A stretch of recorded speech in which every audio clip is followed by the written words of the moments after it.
अनिल को बचपन से बाबा, जोगियों और जंतर मंतर पर बड़ा भरोसा था। उसे कोई कुछ भी जादू टोना बता दे, कुछ भी कह दे, वो तुरंत मान लेता था। अरे अनिल भाई, यहाँ कैसे? ओ मिहिर, कैसे हो? पूरे 10 साल बाद तुम्हें देखा है। बस ठीक हूँ, ऑफिस के काम से 2-3 दिन के लिए यहाँ आया हूँ। अच्छा अच्छा। अरे तुमने आज तक ये हरा पत्थर पहन रखा है? हाँ भाई, कॉलेज के समय पूरी पॉकेट मनी देकर उस जादूगर से पत्थर लिया था।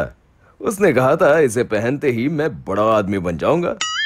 तो भाई पत्थर ने कोई कमाल दिखाया? अभी तक तो नहीं, पर मुझे यकीन है जल्द ही कुछ होगा। मैं तो तब भी कहता था, आज भी कह रहा हूं, ये सब जादू मंत्र कुछ नहीं होता दोस्त।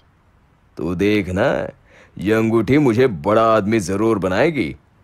चल, भगवान करे ऐसा ही हो। कुछ दिन बाद अनिल एक विज्ञापन पढ़ता है। चेहरा देखकर भविष्य बताने वाले बाबा। बाबा जी से पूछ आता हूँ, मेरा भाग्य कब बदलेगा? अनिल बाबा के पास जाता है। आइए आइए, ये बाबा हिमालय से आए हैं। 25 सालों तक बर्फ में रहने के बाद बाबा ने ये सिद्धि पाई है। सिर्फ 5,000 रुपए दीजिए और अपना भविष्य देखिए। 5,000?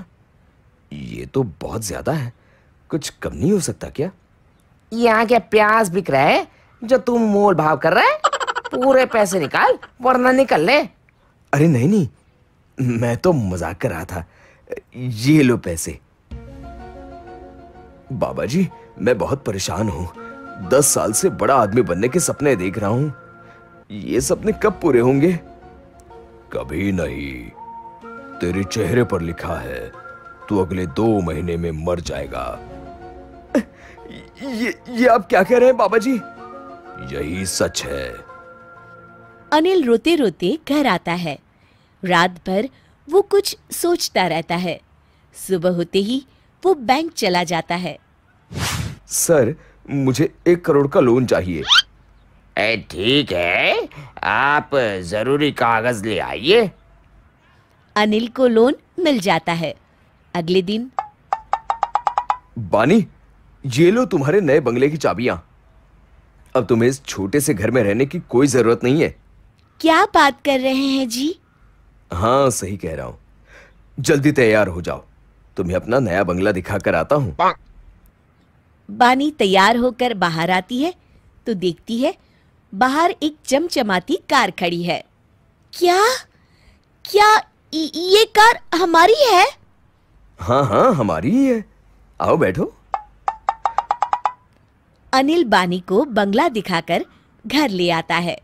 अगली सुबह, बानी, अगले महीने हम बंगले में शिफ्ट हो जाएंगे। उससे पहले सिंगापुर घुमाते हैं। क्या? ये सब क्या हो रहा है? कहीं मैं सपना तो नहीं देख रही? नहीं, ये सब सच है।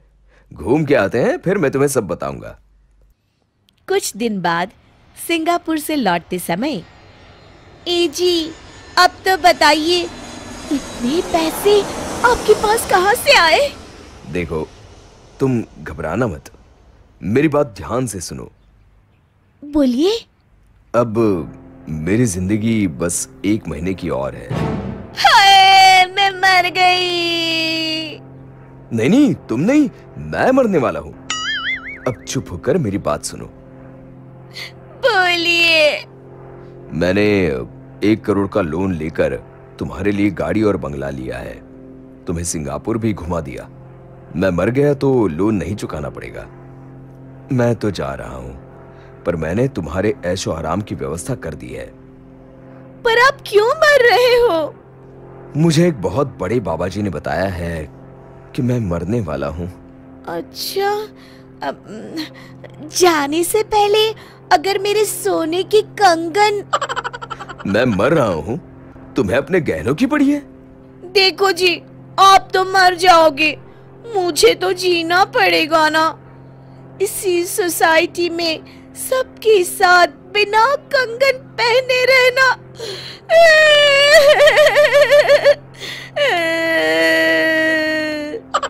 अच्छा, चलो कुछ पैसे बचे हैं, तुम कंगन भी ले ही लो। 1 महीने बाद। ये बंगला तो बहुत सुंदर है जी। मुझे क्या, मैं तो अब मौत के दिन गिन रहा हूँ। गिनने की कोई जरूरत नहीं, मुझे सब याद है। कल 2 महीने होने वाले हैं। हे भगवान, कैसी बीवी दी है तूने मुझे, मेरी मौत का दिन याद किए बैठी है। अगली रात। अभी तक मुझे कुछ नहीं हुआ, हो ना हो आज रात को ही मेरा टिकट कट जाएगा। अब कहाँ जाने की टिकट कर रहे हैं जी? मैं भी चलूंगी। चल, मरने जा रहा हूँ, तू भी चल। ओह, अच्छा अच्छा, नहीं नहीं नहीं, मैं तो यूं ही कह रही थी। हे भगवान, मैं मरना नहीं चाहता, कुछ करो प्रभु। मेरे कंगन वापस मत लेना, बाकी इनकी प्रार्थना सुन लो भगवान। अगली सुबह मियाँ बीवी खुशी से नाचने लगते हैं। तभी फोन की घंटी बजती है। जी, हम लेना देना बैंक से बोल रहे हैं। आपकी पहली किस्त 1 लाख रुपए अब तक नहीं आई है। आप जल्दी कीजिए वरना हमें पुलिस भेजनी पड़ेगी। हाय राम, ये तो मैं भूल ही गया। अब क्या होगा, कहां से लाऊंगा इतने पैसे? 1 लाख देने होंगे? इससे तो अच्छा आप। अरे भगवान, चुप हो जा। मैं आज ही एक गाड़ी, बंगला, गहने बेचकर सारा का सारा लोन चुकाता हूँ और उस बाबा को हिमालय वापस पहुंचाता हूँ। कितने सालों से इन बाबाओं ने मुझे मूर्ख बना रखा है। आज समझ आया, ये सब फालतू की बातें हैं। सच कहते हैं, जान बची तो लाखों पाए। आपकी जान बच गई, पर मेरे कंगन तो चले गए ना। हाय मेरे कंगन। शिक्षा। मेहनत का कोई विकल्प नहीं होता।